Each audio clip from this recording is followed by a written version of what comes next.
Hey y'all, I'm Alicia. Let's talk about all of the books that I want to read in the month of August. So August is Women in Translation Month. These are the 4 books that I'm hoping to start and finish in August. I'll probably pick up others along the way, but these are the 4 that I want to go ahead and prioritize. The first one of those is called Pink Slime by Fernanda Trias. This is translated by Heather Cleary. In this one, we follow a woman in a future and distant, ecologically ravaged future where there's an unknown corporation selling pink slime. No one knows what's in it, but it's the only source of food that people can afford. That's literally all that I know about this book. The next book that I'm hoping to start and finish is Time of the Flies by Claudia Pinero. This is translated by Frances Riddle. First of all, I love this cover. It's so pink and beautiful, and then just like a dead fly inside of a cup. I love it.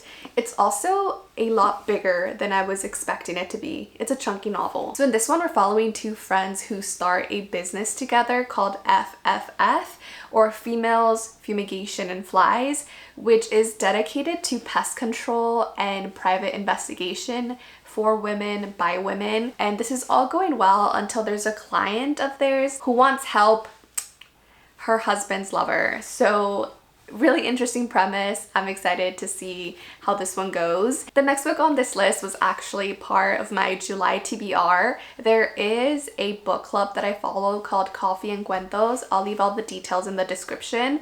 This was the July pick. I didn't get to it, so I'm going to get to it in August. This is This World Does Not Belong to Us by Natalia Garcia Freire, translated by Victor Meadowcroft. I did start it. I got about 10 pages in, and then I don't know what happened. So in this one, we're following a man who returns uninvited to his childhood home that also happens to be rotting. That's all that I know about it. I need to find out and finish it. Hopefully it's one of the first ones that I finish in the month. The last and final book that I hope to finish in August for Women in Translation Month is Abyss by Pilar Quintanilla. This is translated by Lisa Dillman.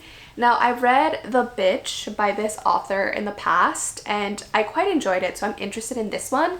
This is actually the August book club pick for Coffee and Cuentos, in case you want to check it out as well. The only thing I know about this one is that it's set in a small town in Colombia, and we're following an 8-year-old girl. I don't really read a lot of books through the perspective of children, but it's also supposed to sort of highlight the observations that kids make and how we should take that more into account. So yeah, we're not done. So I do have some Netgalley reads that I have to read in August because they will be published in August. So starting off with the first one is Cash Delgado is Living the Dream by Taylor K. Mejia. This book actually already came out. It is a romance novel, and I requested it because I read Sammy Espinosa's last review, also by Taylor K. Mejia. It's their previous romance novel, and I absolutely loved it. So Cash Delgado is set in a small town. We're following a single mother who is a bartender, and she's, struggling with being a single parent, but it's also a queer friends to lovers romance set in a small town. I don't think I've read that premise in a book so far. I already started it. I'm hoping that I continue liking it the way that I'm liking it now. The next book is The Dead Cattail Assassins by P. Djeli Clark. This will be published August 6th. This is the first book that I read by this fantasy author,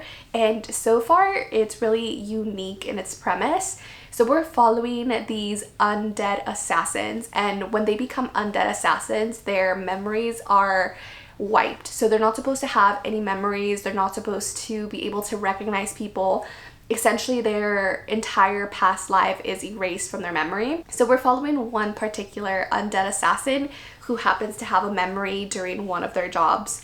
That's all I'll say. I also already started it. I'm like 1 chapter in. It's super fun and creative and unique so far. The next book is Medusa of the Roses by Navid Sinaki, also published August 20th. If I'm not mistaken, this is a debut novel and it's set in Iran. We're following a gay couple who can't be openly gay because they live in Iran where being openly gay is criminalized. So they make the decision to start over and start a new life, but then suddenly one of them goes missing. The blurb also says that it's steeped in Persian and Greek myths and mythology, so sounds really interesting. The next book is Blackheart Man by Nalo Hopkinson, also published August 20th. Now, Nalo Hopkinson is a Jamaican author.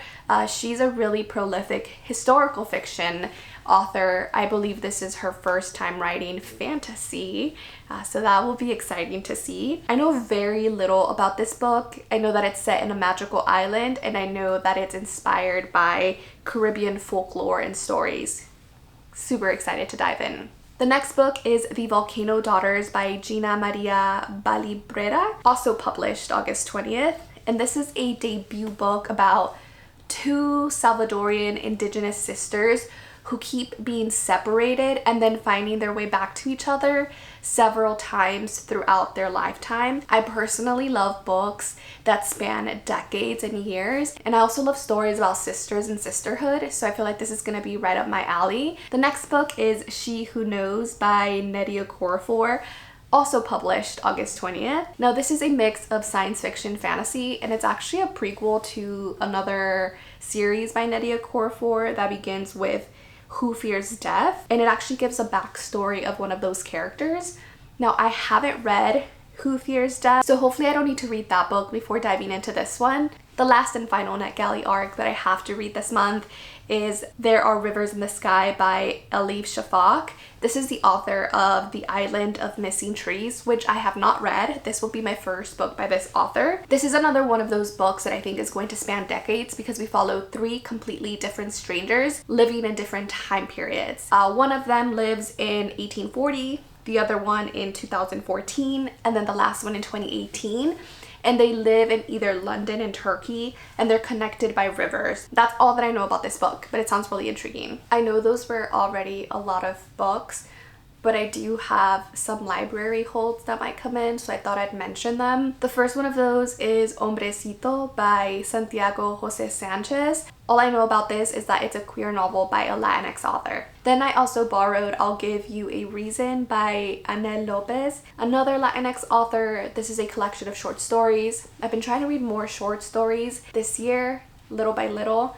I haven't started it. I don't know if I'll be able to start it and finish it in August. We'll see. I also have One of Us Knows by Alyssa Cole. Alyssa Cole is normally a romance author, but recently she started writing thrillers. I did read her previous thriller, When No One Is Watching, and I had a blast reading it. I really enjoyed that book, so I'm interested to keep reading more of her thriller books. One of Us Knows is also a recent release, I believe. And then I did end up getting physical books from my library. Let me grab them. I'll just go through them really quickly. The first one is It Lasts Forever and Then It's Over by Anne DeMarc.